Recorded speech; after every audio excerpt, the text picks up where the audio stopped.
So, welcome back to the Mermaid Vet Podcast. Here at Mermaid Vet Hospital, you have the host here. I'm Tim, the practice manager. I also have here with me Dr. Mosites, the medical director and practice owner. Hey, Tim, how you doing today? Today, our podcast is going to be aimed at saving money. This is a topic that I think just about everybody will find, pun intended, valuable. So, we always have customers come in that are looking to save money, especially with how the economy currently is. And there's a lot of common questions that we receive in regards to this exact topic. Let's just jump right on in. The first ones that we have are, why would I bother bringing my pet in if they're not sick? What's the point?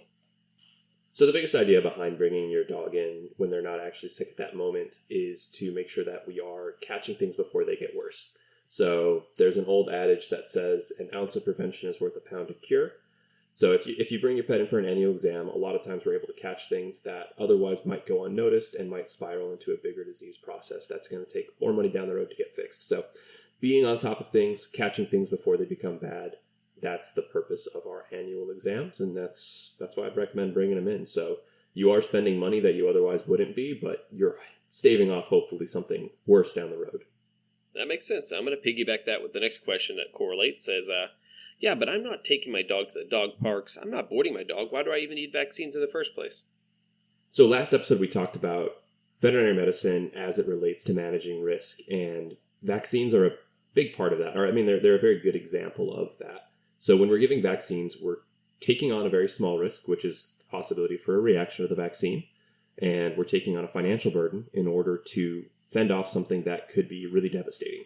So the vaccines that we use as our core vaccines, distemper, parvovirus, rabies, those are diseases that have really heavy consequences. They're low likelihood of getting them, thankfully, because we've done a lot of work over the last few decades.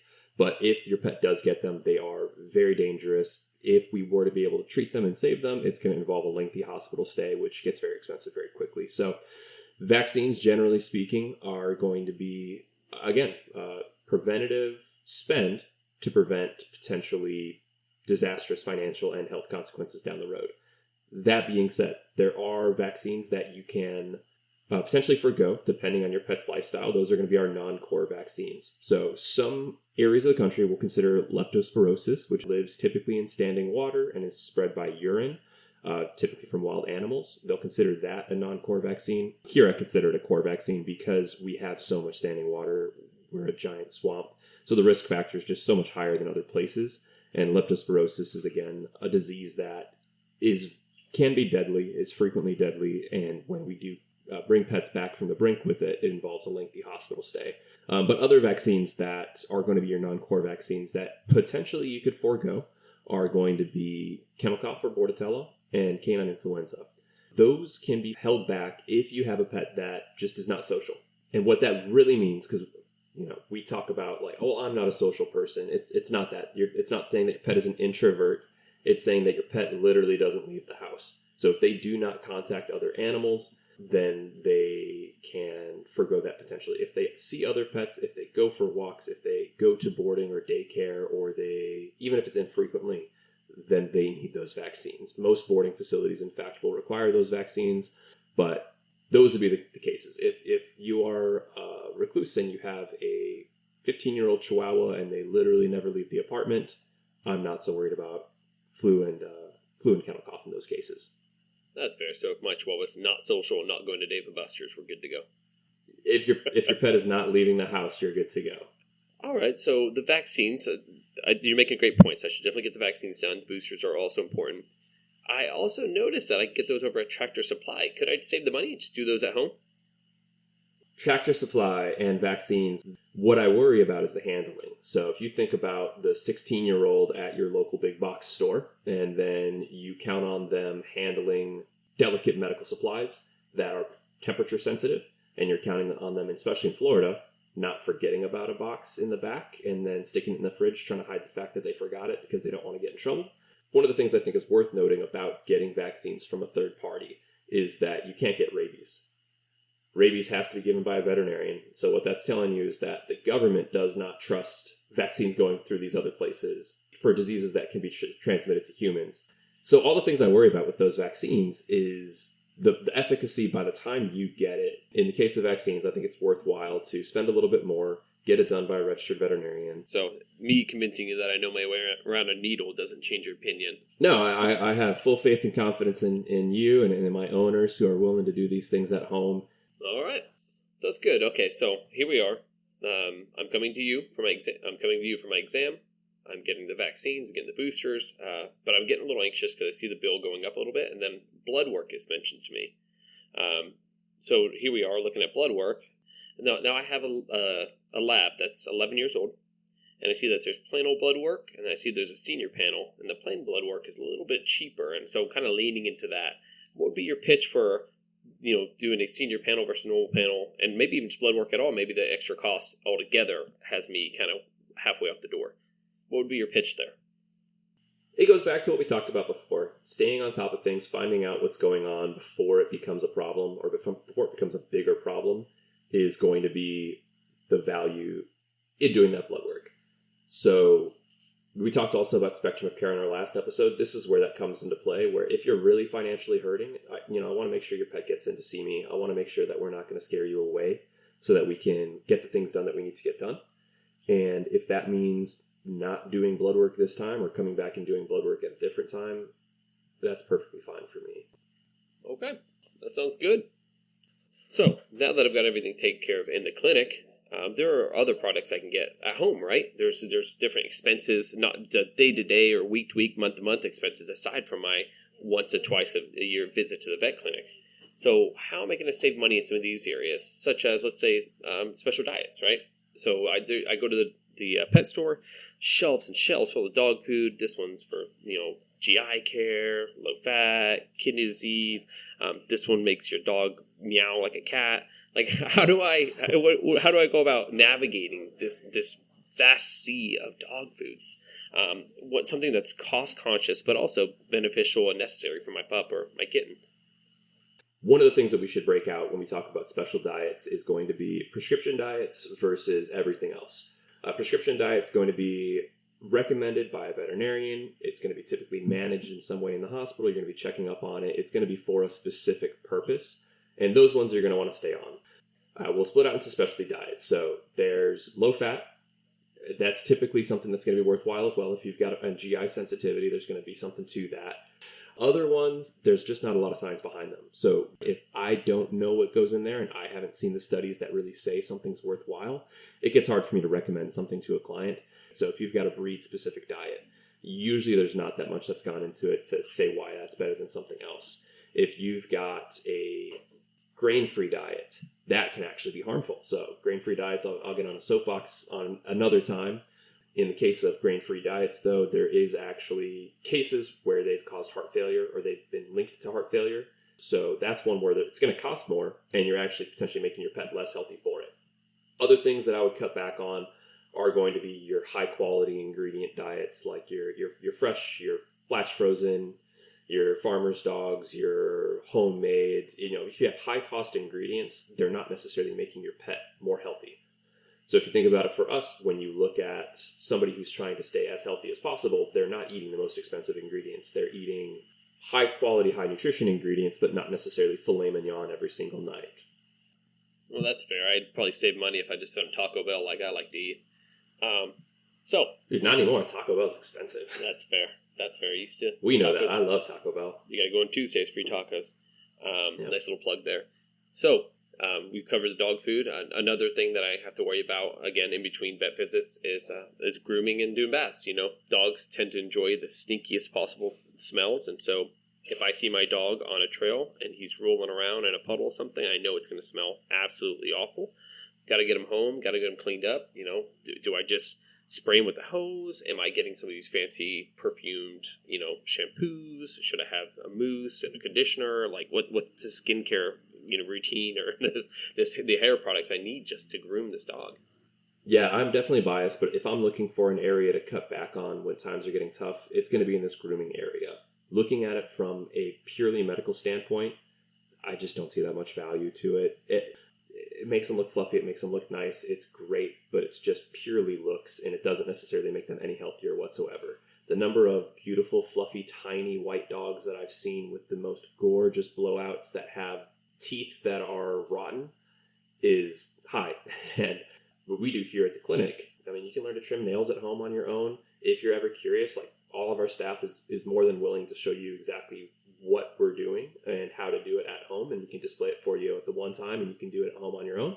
Another one is going to be expressing anal glands. That's something that can be done at home as well. That's something you definitely want to know what you're doing, but again, we're more than happy to show you how to do it, and you can get that stinky stuff all over yourself instead of us.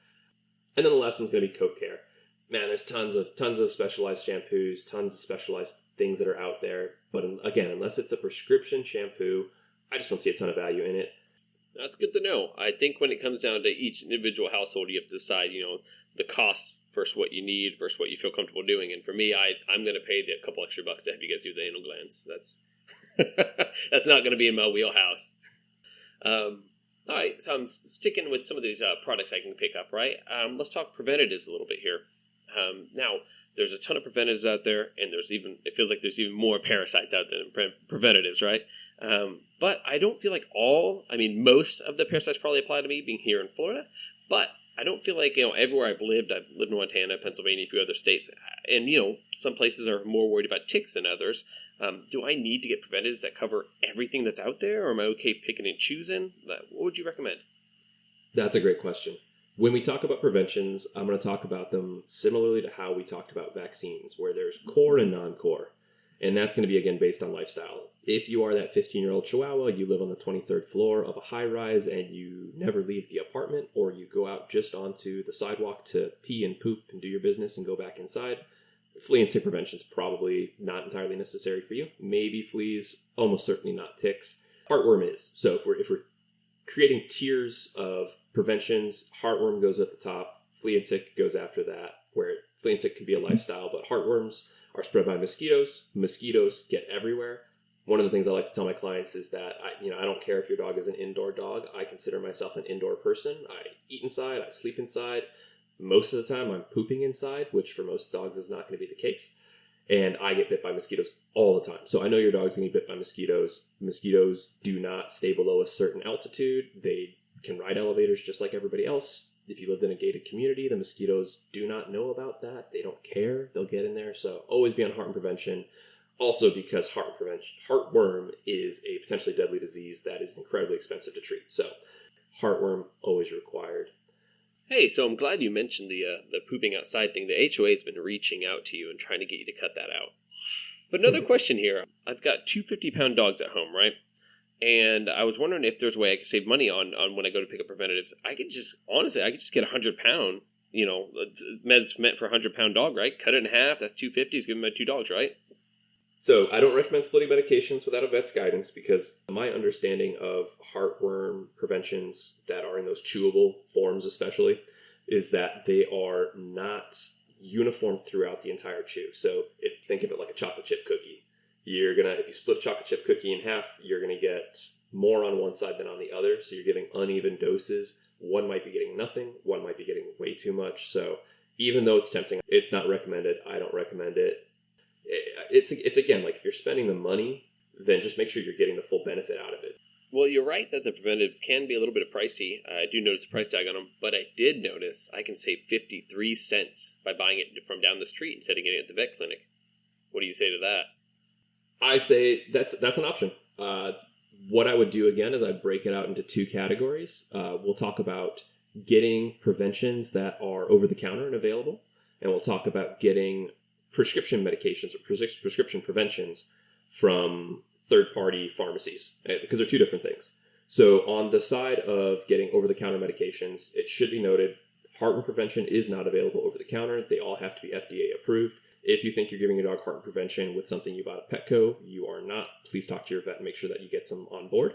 And then on the flea and tick prevention side of it, those you can get over the counter. A lot of times those are going to be topical medications or preventions. Some of them work better than others, I will say.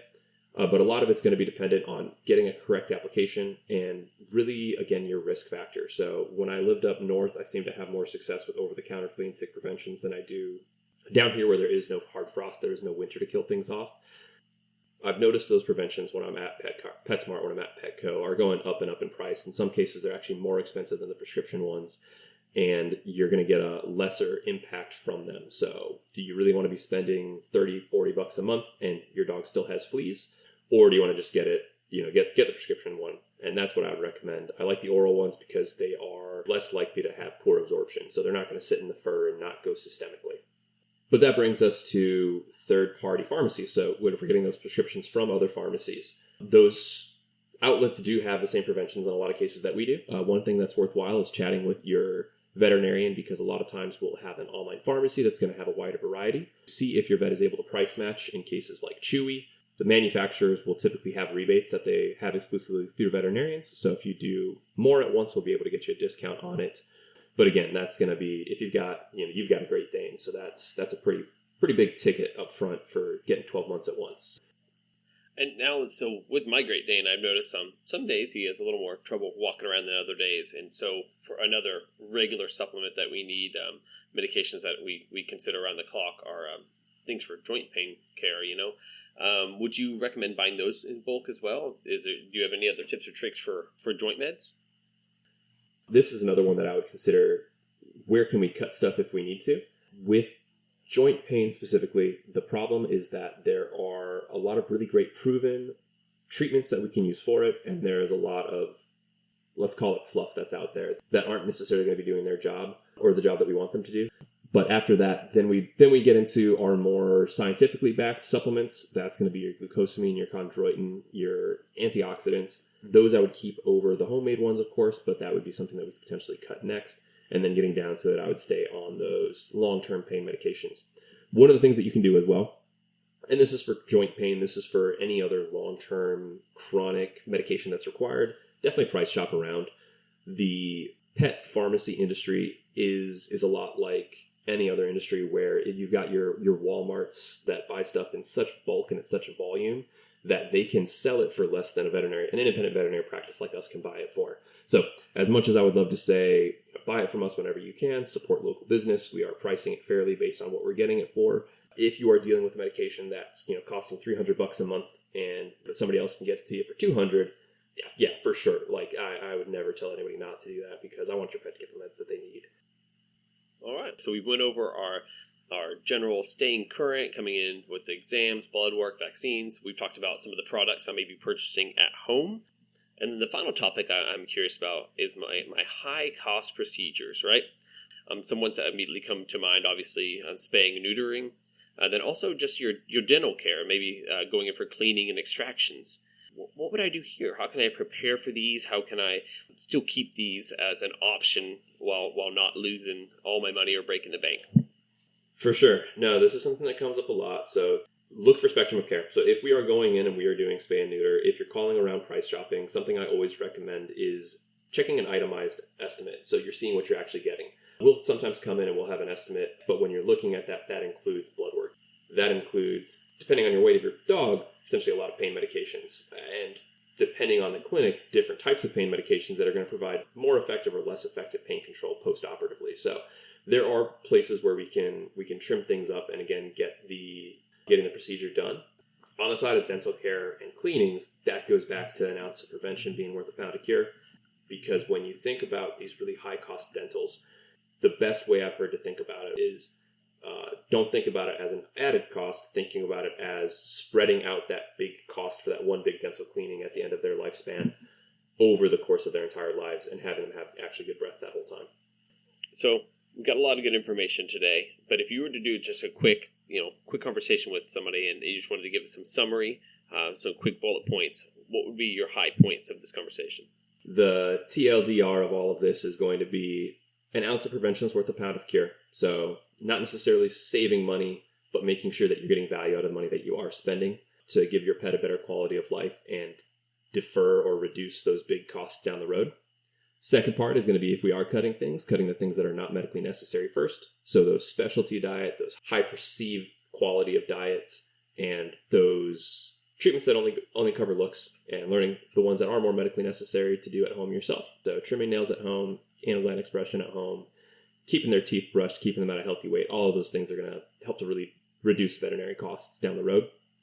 And then the last one's going to be that spectrum of care, making sure that you have a veterinarian that you're comfortable with speaking with that's going to help to give you guidance for how to make the best choices for your pet when money is tight, because that's something that a lot of us deal with.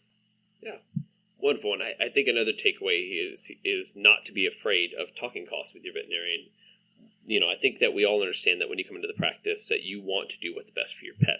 But there are limiting factors, and that's okay to mention, and that's okay to talk through, and get the best guidance you can from your veterinarian and the team. All right. Well, thank you again for all the valuable information. We hope that this opens a lot of meaningful conversations with your veterinary team and also brings you a little bit of comfort and getting the guidance that you need. Thank you, and we will look forward to talking with you again soon.